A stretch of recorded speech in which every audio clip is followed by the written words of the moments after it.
में, जिनके चरनिया में बसे चारों धाम है। देखो, राजनीति मेरा प्रिय सब्जेक्ट है। मैं राजनीति को बहुत फॉलो करता हूँ। ये आपने दिखा दिया, आप देखिए।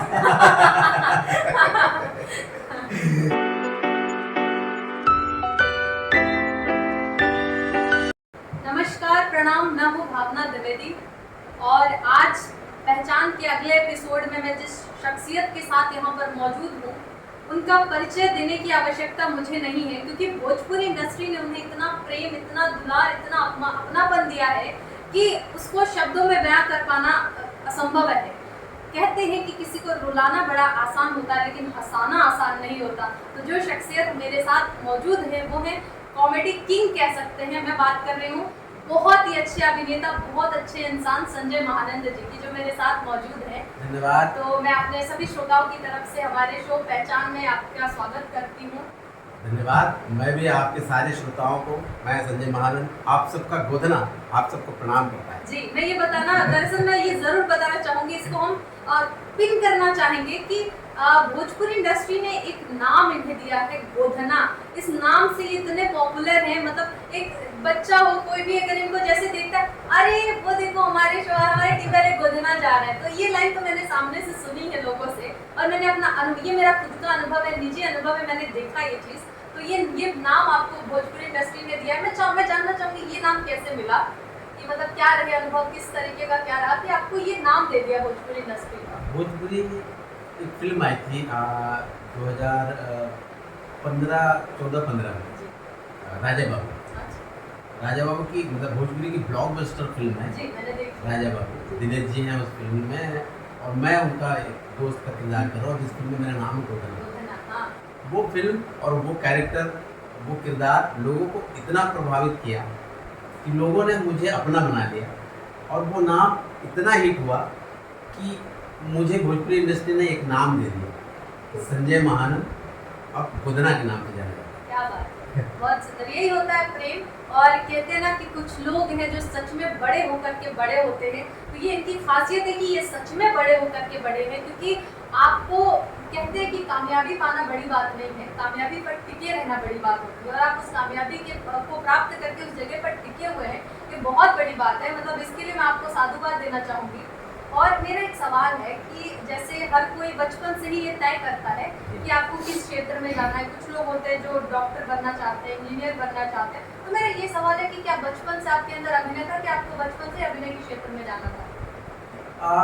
इसका जवाब मैं थोड़ा सा फिलोसफी या फिर कहो कि आध्यात्मिक रूप से देना चाहूँगा कि आप खुद साहित्य से जुड़ी हैं, तो इस बात को शायद ज़्यादा एग्री करेंगी कि मुझे लगता है कि ईश्वर ने हर व्यक्ति को उसके काम करने के लिए डन करके भेजा है। उसने तय कर दिया है कि इसको क्या करना है। हम तो शायद हम लोगों को इतने सोचने समझने की शक्ति दे दिया है कि हम लोग थोड़ा शिक्षित हो जाते हैं तो इतना सोच पाते हैं या किसी से पूछ पाते हैं कि आप बड़े होकर क्या बनना चाहते हैं या क्या बनना चाहते हैं। मुझे लगता है कि ईश्वर ने मुझे यही बनाने के लिए ही पैदा किया था और मुझे यही बनना था। हमने कभी नहीं सोचा था कि हम जिस कम्युनिटी या फिर जिस कैटेगरी से आते हैं, हमने कभी नहीं सोचा कि हम कभी पुलिस अफसर बनेंगे या फिर डॉक्टर बनेंगे, इंजीनियर बनेंगे, क्योंकि इन सब की पढ़ाई में बहुत पैसा करते थे। और इतना पैसा ही नहीं होता था कि हम 2 वक्त का गुजारा ही कर लिया, वही बहुत है। लेकिन बचपन से ही मुझे इस बात का अंदाज़ा था कि मेरे अंदर कुछ अलग है, आर्ट के रूप में कुछ अलग है। गायकी शुरू से रहती थी, तो मुझे पता था कि मैं कुछ ना कुछ जरूर करूँगा इसी क्षेत्र में, और ईश्वर ने मेरी बात सुनी और मुझे वहाँ पहुँचा दिया जहाँ वो चाहते। लेकिन लोगों ने आपका अभिनय देखा है, आपकी गायकी नहीं देखी है। अगर 2 लाइन आप गुनगुना देते हैं हमारे श्रोताओं के लिए तो हमारे लिए बड़ा एक अलग सा अनुभव होता है। केवल 2 लाइन। क्योंकि भोजपुरी दर्शकों ने मुझे बहुत प्यार दिया है और उनका ये एहसास तो कभी नहीं चुका सकता, लेकिन जितना प्यार उन्होंने दिया है मैं भी भोजपुरी से उतना ही प्यार करता हूँ। इसलिए भोजपुरी का ही 2 लाइन मैं आपको सुनाना चाहूँगा जो मुझे बहुत प्रिय है। बॉर्डर फिल्म से है, इसको कल्पना जी ने आवाज़ दिया है, तो मुझे बहुत प्रिय है। जिनके चरनिया में, जिनके चरनिया में बसे चारों धाम है, हाय हाय। जिनके चरनिया में बसे चारों धाम है, अहिल्या के तरले उहे सिया जी के राम है, क्या बात है। अहिल्या के तरले उहे सिया जी के राम है, अहिल्या के तरले उहे। जय जय श्री राम। जय श्री राम। क्या बात है, मतलब अभिनय के साथ साथ इतनी अच्छी गायकी भी। और मैंने ये देखा है आपकी फिल्मों में, आपने वाकई में जो भी किरदार आपने किया है उसको जीवंत कर दिया है। मतलब लोग खिलखिलाने लगते हैं, मुस्कुराने लगते हैं। लेकिन अभिनय से हट करके मैं थोड़ा सा एक अलग तरीके का सवाल पूछना चाहूँगी जी। कि आपकी ही भोजपुरी इंडस्ट्री के 3 अभिनेता इस समय नेता हैं वर्तमान में, हाँ, तो बहुत अच्छा काम कर रहे हैं तीनों लोग। जी। लेकिन मैं ये जानना चाहूँगी कि आप राजनीति को किस नज़रिए से देखते हैं? मतलब कल को अगर आपको ये अवसर मिले कि राजनीति में जाके आप कुछ काम करें या कुछ पद मिले, तो क्या आप करना चाहेंगे राजनीति में काम? देखो, राजनीति मेरा प्रिय सब्जेक्ट है। मैं राजनीति को बहुत फॉलो करता हूँ। ये आपने दिखा दिया, आप देखिए। तो मुझे नहीं पता मैंने कैसे दिखाया, बट लेकिन मुझे लगता है कि मैं कलाकार अच्छा हूँ, जी। अदाकार अच्छा हूँ। मुझे लगता है राजनीति में कलाकारी की आवश्यकता होती है। लेकिन उसमें कलाकारी के जो गुण होना चाहिए वो गुण मुझ में नहीं है। देश के विकास, उन्नति और प्रोग्रेस के लिए जो होना चाहिए उसके लिए हम लोग चिंतन करते रहते हैं, और मुझे लगता है कि अभी देश की बागडोर जिन हाथों में है वो सही हाथों में है, और कभी मौका मिला तो प्रयास करेंगे कि अच्छे लोगों के साथ रह के ये भी थोड़ा बहुत सीख लें। लेकिन मैं अभी कलाकार हूँ और इसको ज़्यादा एंजॉय कर रहा हूँ, और ईश्वर से चाहूँगा कि मैं अभी इसी क्षेत्र। इसी में क्षेत्र में व्यस्त रहूँ।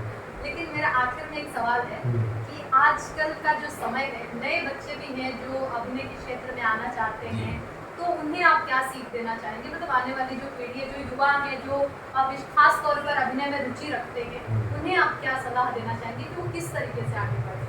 उनके लिए पहले तो एक दोहा मैं कहना चाहूँगा, एक चौपाई की, करत करत अभ्यास के जड़मती हो तो सुजान, और रसरी आवत जाते हैं सिर पर हो के निशान। हाँ, तो अभ्यास, परिश्रम हाँ, ही आपको आगे ले जा सकता है। जी, आज के समय में क्योंकि हमको 2 मिनट की मैगी खाने की आदत पड़ गई है, बेशक।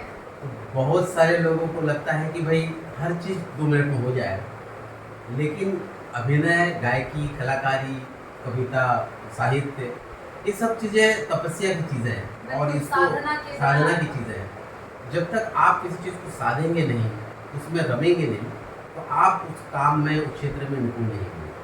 तो मुझे लगता है, और मैं सभी अभी नवयुवकों से यही कहना चाहूँगा कि आप जिस क्षेत्र में भी जाना चाहते हैं, आप उस क्षेत्र की बारीकियों को समझें और विधिवत जाके उसकी शिक्षा लें, ताकि आप अपने क्षेत्र में कभी भी विफल न हो। बहुत बहुत शुक्रिया सर। और कहते हैं कि कुछ लोग हैं जो वक्त के सांचे में ढल गए, कुछ लोग हैं जो वक्त के सांचे में ढल गए, और कुछ लोग हैं जो वक्त का ढांचा बदल गए। तो आप ढांचा बदलने वालों में से हैं, सांचे को ही बदलने वालों में से हैं। और यकीनन इनसे बात करके ये समझ में आ गया कि ये अभिनय को वाकई में जीते हैं, अपने किरदार को जीवंत करने के लिए किस तरीके से उस किरदार को महसूस करते हैं और फिर हम सभी के समक्ष प्रस्तुत करते हैं। तो ये थे हमारे साथ संजय महानंद जी, जिन्होंने भोजपुरी इंडस्ट्री का बढ़ाया है सम्मान और अपने दम पर बनाई है अपनी एक उम्दा पहचान। फिर मिलते हैं अगले एपिसोड के साथ। बहुत बहुत धन्यवाद।